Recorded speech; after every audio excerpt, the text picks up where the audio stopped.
Buenos días, hermanos, Dios les bendiga. Gracias por acompañarnos en esta clase, todos los que están viendo este micro. Le damos muchas gracias al Señor por permitirnos estar aquí, a todos nosotros, porque Él es el dueño de esta obra y el dueño de esta escuela de oración. Le damos gracias, Señor, te damos gracias porque nos permites una vez más estar juntos en armonía para poder hablar de tu palabra, Señor, y para poder conversar, Señor, y estar al tanto de lo que tú nos dices con respecto a la oración, Señor. Lo más importante para nosotros eres tú, Señor, es nuestra relación contigo, es nuestra intimidad contigo, es allí donde tú nos hablas, es allí donde tú nos llevas por el camino correcto, donde donde podemos estar contigo, a tu lado, Señor. Gracias, Dios, confiando en ti con todo nuestro corazón y no apoyándonos en nuestra propia prudencia, Señor, reconociéndote, oh Dios, en todos nuestros caminos, y tú enderezarás nuestra vereda. Te damos muchas gracias, Señor, porque en esta mañana podemos echar nuestra ansiedad sobre ti, porque tú tienes cuidado de nosotros. Te bendecimos, te alabamos, te damos a ti toda la gloria, la honra y el honor, porque solo tú lo mereces, Señor. En el nombre de tu Hijo Jesucristo, te damos muchísimas gracias, Padre. En el nombre de Jesús, amén. Bien, mi hermano, hoy nos toca prácticamente la última parte de la primera parte de la unidad 5, el último tema, ¿verdad? Habíamos visto en esta unidad 5 tenía dos partes, que es la teología y psicología de la oración, esta es la última clase, y la segunda parte, que será la guerra espiritual, que es la que vamos a continuar a partir de la semana que viene. Bien, mis hermanos, esta parte se va a llamar ¿todas las oraciones son iguales? Es una pregunta y está incluida dentro del tema de la unidad 5, dentro del tema de los problemas emocionales y la oración, los alcances psicológicos y emocionales de la oración. ¿Todas las oraciones son iguales? Déjenme darles la respuesta de una vez. La respuesta es no. No todas las oraciones son iguales, aunque son dirigidas al Dios del universo, al Dios que hizo los cielos y la tierra y todo lo que hay debajo de la tierra. Sin embargo, hay oraciones que no van dirigidas al Dios verdadero, son oraciones que van dirigidas a dioses falsos, ¿verdad? A falsos dioses, porque en un mundo marcado por la difusión cultural, por muchas culturas diferentes, por muchas situaciones diferentes, por sociedades diferentes y culturas diferentes, pues es un mundo que está en un sincretismo que es muy fuerte en esta cultura, en este momento. Y el sincretismo no es más que la fusión de diversos sistemas religiosos, de diversas culturas. Eso es el sincretismo. Por lo tanto, si hay muchas religiones, y sabemos que la religión es el camino que el hombre mismo se hace para acercarse a Dios. Él mismo crea sus religiones, él mismo crea sus prohibiciones, sus ritos, su manera de llegar a Dios. Ese sincretismo y todas esas prácticas religiosas pertenecen a diversas culturas, ¿verdad? Es decir, todo es válido, todo es bueno desde el punto de vista cultural. Simplemente lo aceptamos porque es expresión del hombre en su cultura, como ha sido criado, como ha sido donde nació. Bien, entonces todo es lo mismo, esas son las apreciaciones que oímos, todo es lo mismo, lo importante es orar, no importa quién, no importa cómo lo vas a hacer, lo importante es orar. Y esto realmente nosotros lo vamos a trabajar hoy, porque ese relativismo que lo encontramos en todas las sociedades, todo está permitido, todo depende del contexto, todo depende de la sociedad, todo depende de la cultura, pues aceptemos todo como está. De los individuos, de sus normas, de cómo han sido criados, etc. Un mundo de relativismo moral, un mundo de relativismo de todas las cosas, de falta de significado de todas las cosas, donde la perspectiva bíblica nos habla es de los absolutos de Dios. Quiere decir que las sociedades y las culturas te hablan de relativismo, mas nosotros desde el punto de vista del cristiano, vamos a hablar de los absolutos de Dios. ¿Hay absolutos de Dios? Por supuesto. El amor es un absoluto de Dios. El matrimonio es un absoluto de Dios. El perdón es un absoluto de Dios. La libertad es un absoluto de Dios. Conocerás la verdad y la verdad te hará libre. Un absoluto de Dios que nos dice, yo soy el camino, yo soy la verdad, yo soy la vida. Entonces, porque si vamos a vivir en el relativismo, pues esto es un desorden de dioses, de culturas, de maneras como hacer las cosas, pero tiene que haber una referencia absoluta, una referencia que te va a permitir conocer al Dios que no cambia, al Dios en el cual no hay sombra de variación, donde puedes estar seguro y donde puedes caminar seguro de que vas en el camino correcto. Primera de Corintios 6:12, bíblicamente nos dice, todas las cosas me son lícitas, mas no todas me convienen. Todas las cosas me son lícitas, mas yo no me dejaré dominar de ninguna. Es toda una apreciación de lo que el Dios de la Biblia, el Dios revelado, Jesucristo revelado en la palabra de Dios, nos está diciendo. Hay dos perspectivas del mundo, ¿verdad? Y del cristianismo. Esas perspectivas pueden ser una perspectiva religiosa, donde cabe todo lo posible, todo lo que pueda caber, y una perspectiva materialista. Sin embargo, hay una dilución de la identidad y de la dignidad del hombre en la cultura donde esté. El ser humano pasa entonces a ser una parte emocional de esa dilusión cultural, de esa dilusión hasta visceral, donde todo está permitido y donde todo es aceptado. Si te gusta, hazlo. Esos son los mensajes que traducen, que expresan las culturas y expresan las sociedades. Sé feliz. Lo importante es ser feliz, no importa el precio. Tienes que ser feliz. Cueste lo que cueste, pasando por un misticismo, a veces la devoción exagerada, la verdad de una fe inaccesible, de la razón humana, pues ese misticismo te va a llevar entonces a aceptar todo lo que pueda estar. Hay una doctrina o creencia fundada en los sentimientos del hombre, en la intuición, para comunicar una experiencia inexplicable. Lo importante es la experiencia que se tiene, y eso no es lo que la palabra nos dice. En la oración encontramos una relación con un Dios real, un Dios que está vivo, no es un Dios, no es una idea, no es una manera de evadir la realidad para meterme en una idea. Oramos a un Dios real, a un Dios que está vivo, que no está muerto, que resucitó al tercer día, cuya tumba está vacía, porque la única tumba vacía en este mundo es la tumba de Jesús.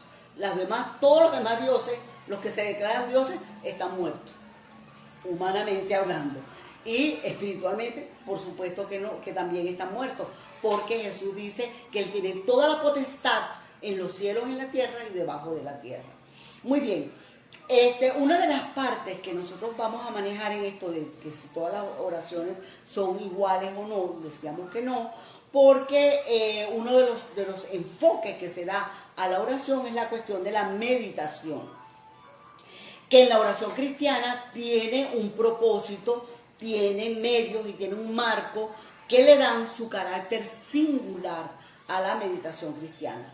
La meditación es un ejercicio hondamente bíblico.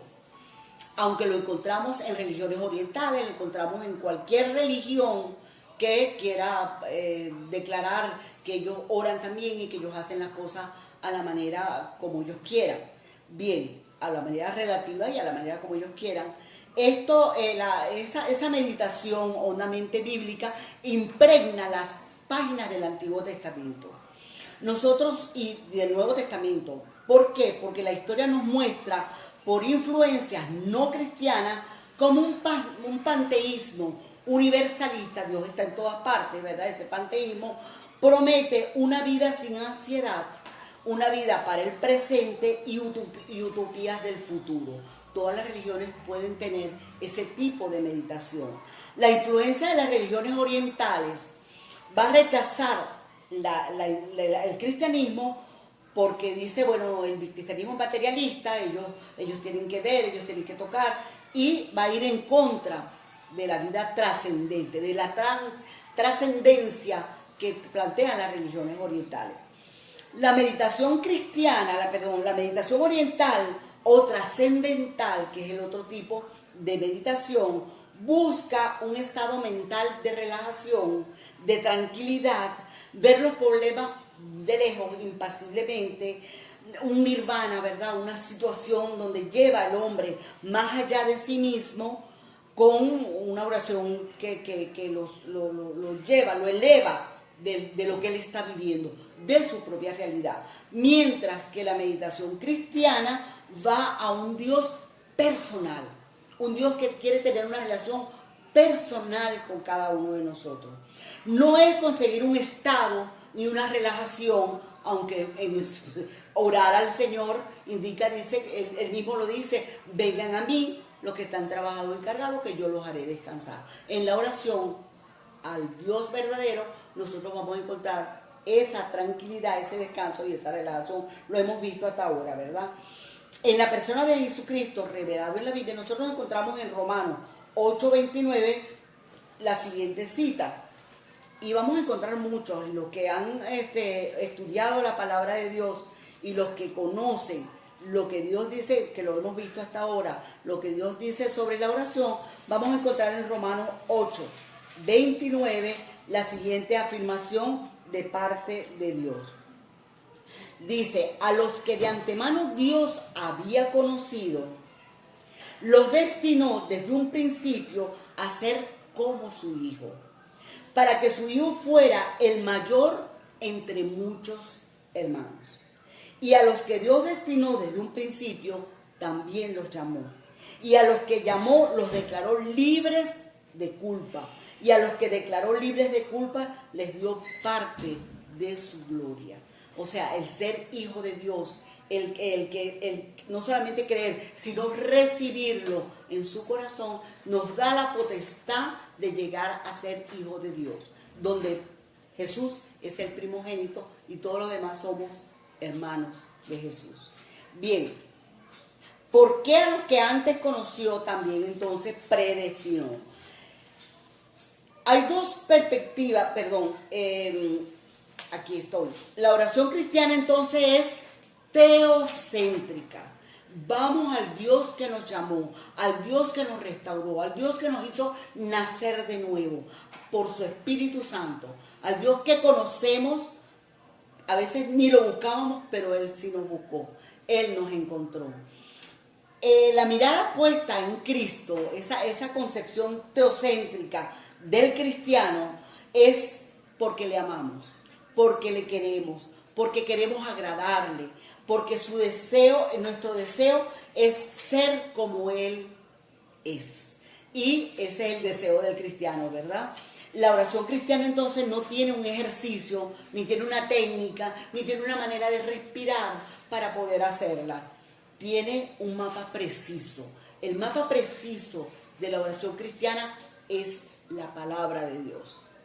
Esto nos libra de una introspección excesiva en que se puede caer en diferentes religiones, en diferentes maneras de orar, sobre todo en las religiones orientales, ¿verdad? Y esa introspección excesiva en que se puede caer, o en la influencia filosófica, en una espiritualidad platónica, de que eso es orar, cuando yo trasciendo, cuando yo me elevo por encima de mí mismo, no es la confesión de gratitud que hace el cristiano cuando se acerca en oración a Dios. No es la intención de entregar su carga, de entregar su parte emocional que muchas veces está trastocada. No es una vida devocional, de una percepción profunda de la presencia de Dios. Orar para el cristiano es entrar en la presencia de Dios. Y la palabra nos lo dice en 1 de Tesalonicenses 3:21, vamos a encontrar la afirmación y el respaldo que siempre lo tenemos en la palabra de Dios, donde el Señor nos dice, 3:21, nos dice, primera de Tesalonicenses, ok, no, 5:21.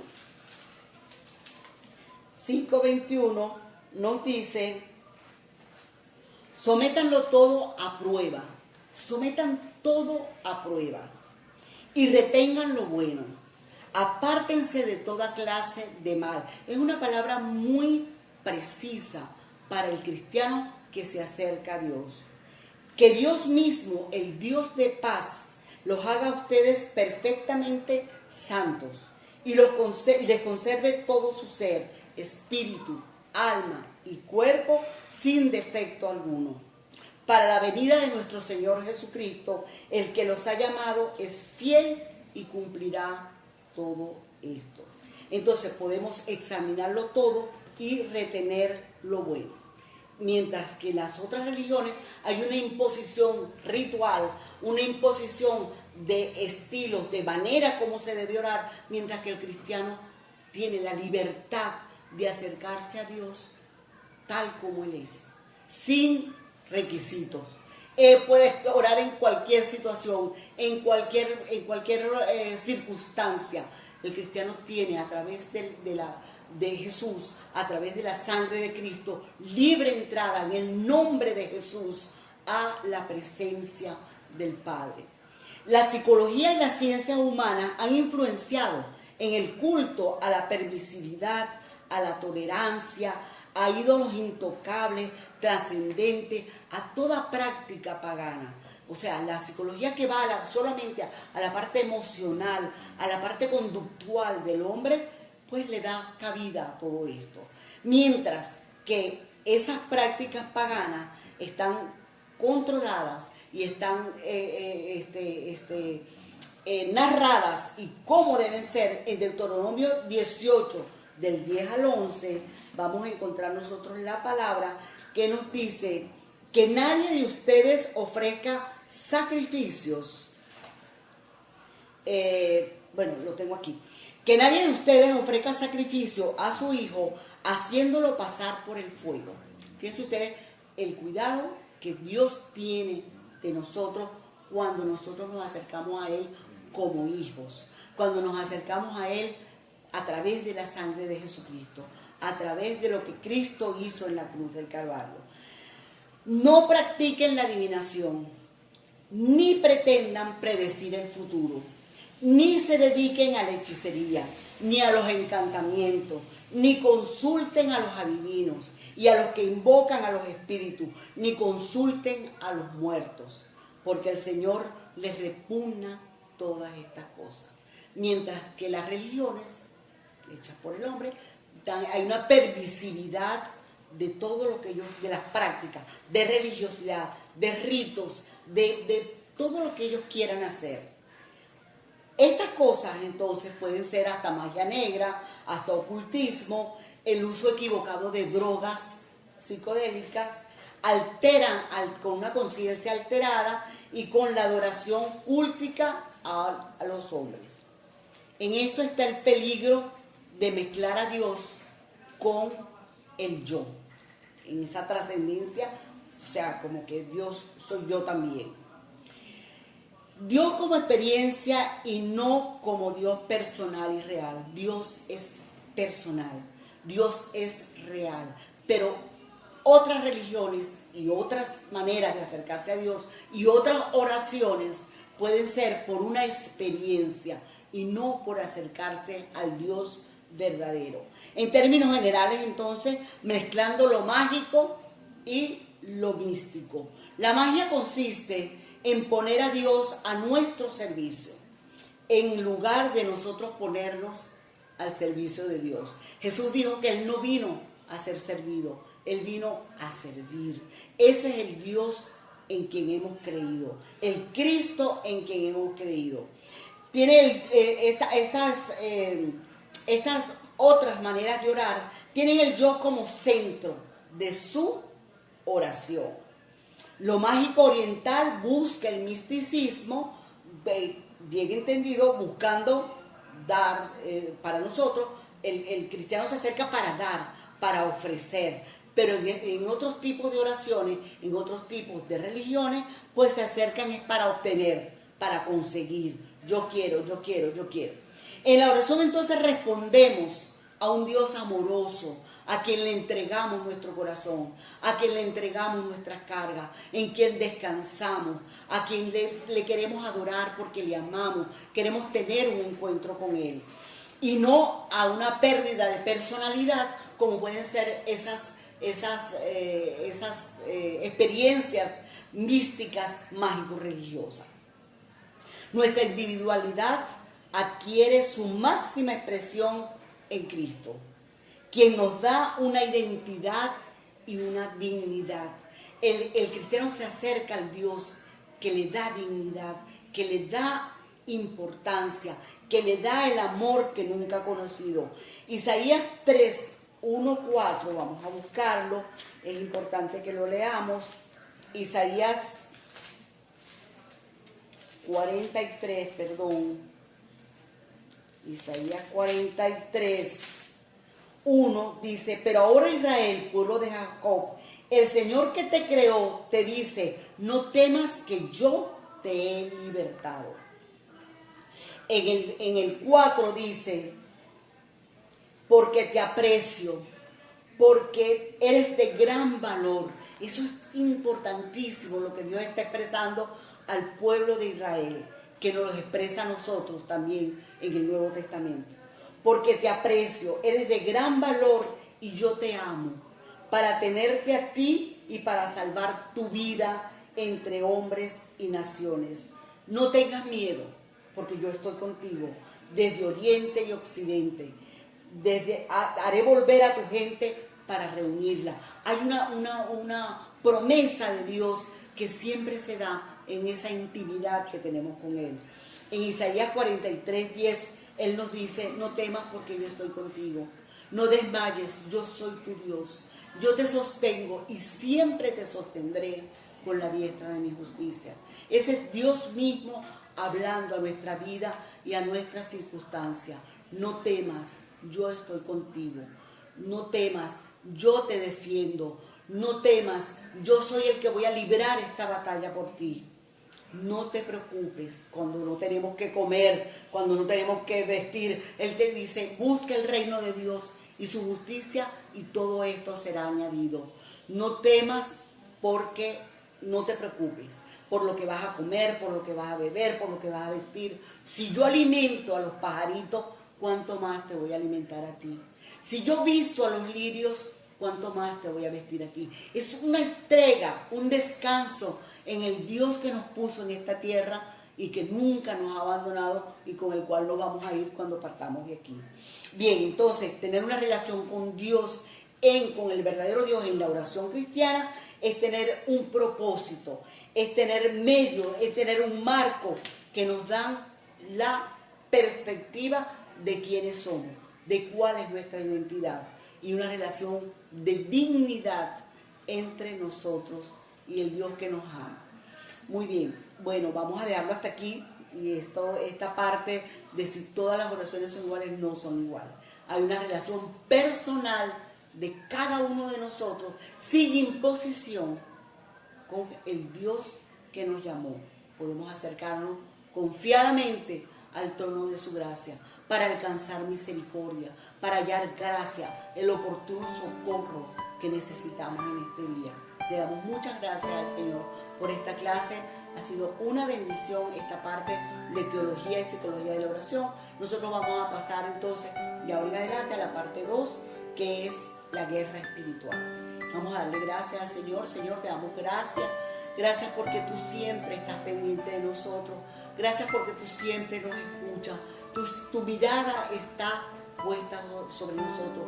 Nos conoces. Sabes lo que está pasando en nuestro corazón. Aún antes de que te lo digamos, ya tú sabes lo que te vamos a decir. Por eso te amamos, Dios. Porque tú nos amas. Con amor eterno nos has amado. Y siempre nos amarás. Y vendrás a buscarnos o nos iremos contigo. En el momento en que partamos de esta tierra, tenemos la seguridad de que podemos confiar en ti, de que tú eres nuestra esperanza, que un día nos encontraremos contigo cara a cara, mi Dios. Gracias, Señor. En el nombre de tu Hijo Jesucristo te damos gloria, honra y honor. Te damos muchas gracias. Amén y amén.